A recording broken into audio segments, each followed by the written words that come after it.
Hello नमस्कार, कैसे आप सभी लोग। आई होप बहुत बढ़िया होंगे, मस्त होंगे, स्वस्थ होंगे। और मैं आनंद कुमार आज फिर एक नया टॉपिक लेकर, एक नया चैप्टर लेकर के आज फिर आपके समक्ष। और आज का देखते हैं हम नवपाषाण काल।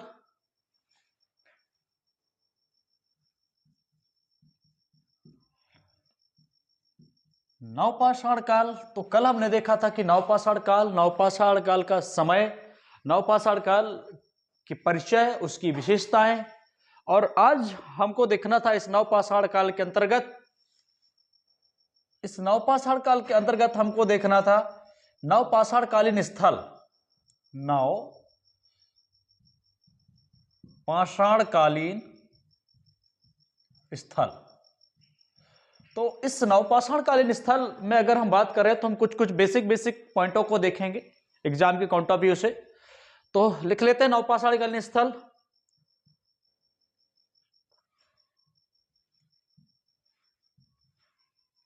नवपाषाणकालीन स्थल में अगर हम देखा जाए तो सबसे पहले अगर हम बात करते हैं, अगर हमारे भारत से, इस टाइप में हमारा भारत से अगर हम देखते हैं,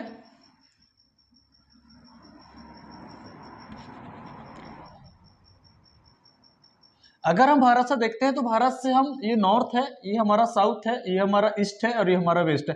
अगर हम उत्तर से पश्चिम की अगर देखा जाए, इस बीच में अगर हम देखते हैं उत्तर पश्चिम के बीच में, तो उत्तर से अगर हम पश्चिम की अगर देखते हैं, उत्तर से पश्चिम की अगर हम बीच में देखें तो यहां हमको पड़ेगा एक बलूचिस्तान। बलूचिस्तान, पाकिस्तान में एक स्पेस पड़ेगा हमको का मेहरगढ़। मेहरगढ़, मेहरगढ़ में कहा जाता है कि ये जो कृषि के प्राचीनतम साक्ष्य, कृषि के प्राचीनतम साक्ष्य, कृषि के प्राचीनतम साक्ष्य, पहला चीज। सेकंड, कल हमने जब हम विशेषताएं देख रहे थे तो हमने बात किया था कि मेहरगढ़ में कच्चे ईंट के घर भी हमको देखने को मिला था। तो एक साक्ष्य भी हम ये भी लिख सकते हैं। दूसरी बात करें, अगर हम इसी के, अगर हम नॉर्थ प्लस अगर हम वेस्ट की अगर बात किए जाए, तो अगर हम इसी के अगर समक्ष देखते हैं तो हम लिखते हैं कि उत्तरी सिंधु प्रणाली, उत्तरी सिंधु प्रणाली में अगर हम देखा जाए तो उत्तरी सिंधु प्रणाली की बात किया जाए तो हम उत्तरी सिंधु प्रणाली में हम एक स्पेस का नाम लेते हैं जिसका नाम है क्या, जलीलपुर। एक हम स्पेस देख रहे हैं क्या, जलीलपुर। तो ये जो जलीलपुर है, जलीलपुर में हम देखते हैं कि जो चित्रित जो कलाकारी था जो मृतभांड में, तो यहां हम लिखते हैं कि चित्रित मृतभांड, चित्रित मृतभांड, चित्रित मृतभांड। चित्रित मृतभांड का मतलब ये है कि वो लोग जो मिट्टी के जो बर्तन बनाते थे तो उनमें वो लोग कई प्रकार की चित्रकारी करते थे, नाना प्रकार के। तो ये था सिंधु प्रणाली में। और इसके आगे हम चलते हैं तो हम देख रहे हैं, अब हम अगर चलते हैं उत्तर की तरफ तो यहां पर था हमारा कश्मीर। और हम देखते हैं नेक्स्ट पॉइंट, कश्मीर। कश्मीर, और कश्मीर में हम देखते हैं दो स्पेस। पहला हम कश्मीर में देखते हैं, एक देखते हैं बुर्ज होम। बुर्ज होम, बुर्ज होम की अगर हम बात करें तो बुर्ज होम में ये, बुर्ज होम की अगर बात करें तो बुर्ज होम में युग्मित सवदाह के साक्ष्य मिले हैं। युग्मित में सवदाह के साक्ष्य मिले हैं। अब युग्मित सवदाह का मतलब है कि दो या दो से अधिक, मतलब मैक्सिमम दो लोगों को एक साथ दफनाने का साक्ष्य मिला है। तो कई जगह ऐसा देखा गया कि कई बार मालिक के साथ उसके कुत्ते को भी दफनाने का साक्ष्य मिला है। ठीक है। और इसके बाद हम देखते हैं इसमें गुफ कराल। गुफ कराल, गुफ कराल का मतलब है कुलाल। गुफ कराल का एक अर्थ होता है कुलाल, कुलाल का अर्थ होता है कुम्हार की गुफा, कुम्हार की गुफा। ये हो गया हमारा कश्मीर। अब हम चलते हैं उत्तर की तरफ। तो यहां उत्तर की तरफ बढ़ते तो यहां हमारा पड़ता है यूपी। उत्तर की तरफ अगर चलते हैं तो हम पढ़ते हैं यहां पे यूपी में।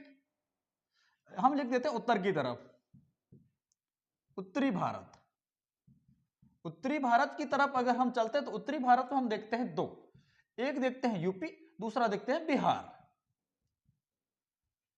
यूपी की बात करें, यूपी में हम दो चीजों को देख लेते हैं, यूपी में भी कुछ चीजें हैं। यूपी में जैसे अगर हम पहले की बात करें तो कोल ढेवा,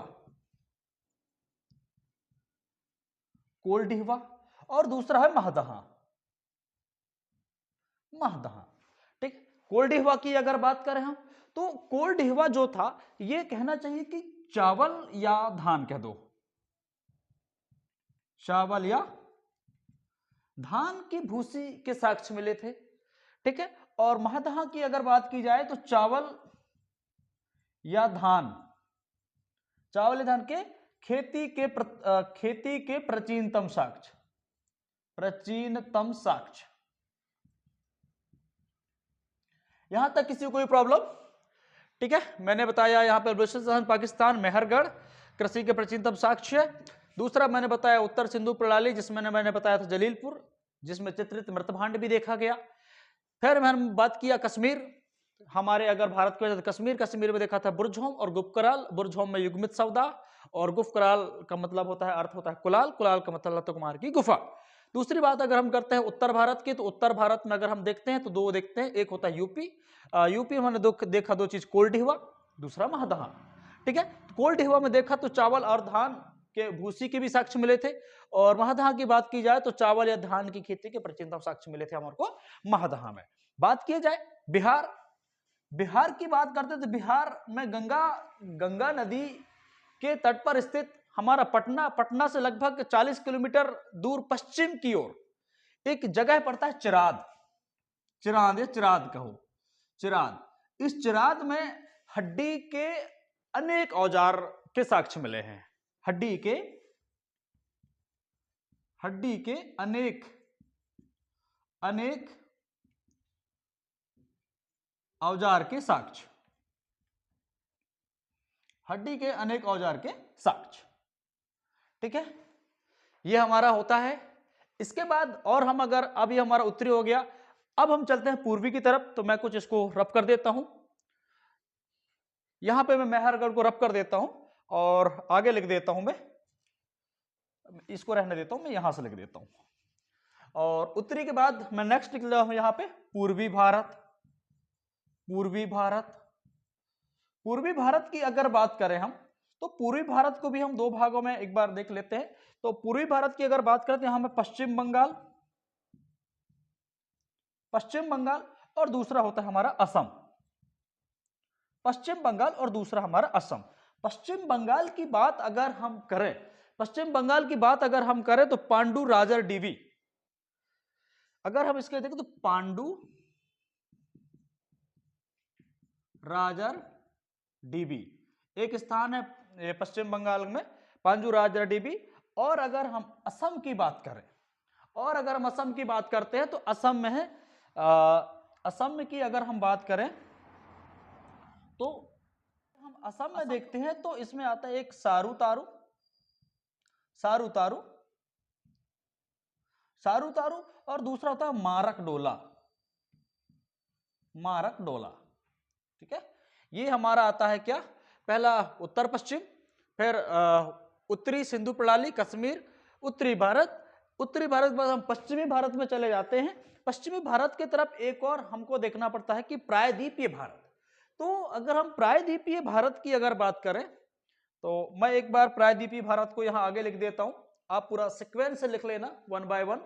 ठीक है ना, ये आप 1 कर लेना, इसको आप 2 कर लेना, ऐसे लाइन से 3, ये 4, और आगे लाइन में इसको आप 5 कर लेना, 5 के आगे आप एक 6 जोड़ लेना।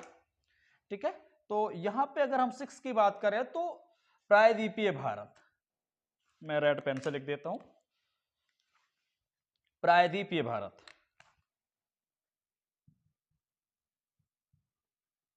प्रायद्वीपीय भारत।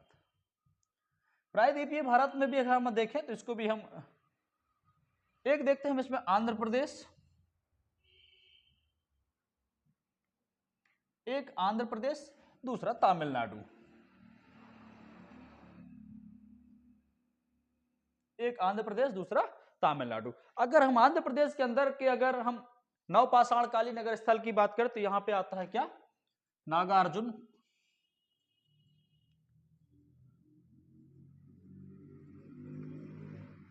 नागार्जुन कोंडा, नागार्जुन कोंडा। और दूसरा हम अगर हम तमिलनाडु की बात करें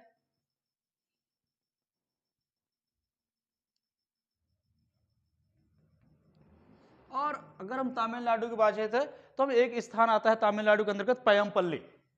पयमपल्ली, तो पयमपल्ली में अगर हम बात करें तो इसमें कपड़े निर्माण के प्राचीनतम साक्ष्य मिले। क्या पयमपल्ली में कपड़े निर्माण के प्राचीनतम साक्ष्य, पयमपल्ली में कपड़े निर्माण के प्राचीनतम साक्ष्य, प्राचीनतम साक्ष्य। ओके, तो ये हमने आज देखा 6 पॉइंट। याद रखना कि बस इसको आपको नवपाषाणकालीन स्थल आपको याद रखना है, मैंने मुख्य को बता दिया है। सबसे पहले आपको याद रखना है उत्तर पश्चिम में है बलूचिस्तान पाकिस्तान पर उत्तर सिंधु प्रणाली, दूसरा है कश्मीर, तीसरा है उत्तरी भारत, इसके चौथा उत्तरी भारत, पांचवा हमारा पूर्वी भारत में पश्चिम बंगाल और असम। असम में हमने देखा था सारू तारू और मारकडोला, और हमने छठवां पॉइंट देखा हमने प्रायद्वीपीय भारत, प्रायद्वीपीय भारत में देखा हमने आंध्र प्रदेश और तमिलनाडु। तो आई होप आपको इतना कुछ समझ में आया होगा, और मैं इसको रब कर देता हूं और कुछ खास बातें।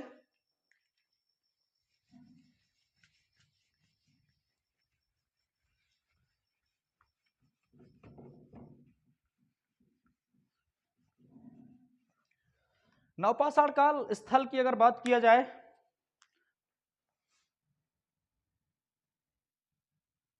नवपाषाण काल की अगर बात की जाए तो जो नवपाषाण काल जो शब्द था, नवपाषाण काल शब्द की व्याख्या सर्वप्रथम सर जॉन लुबांक ने किया था।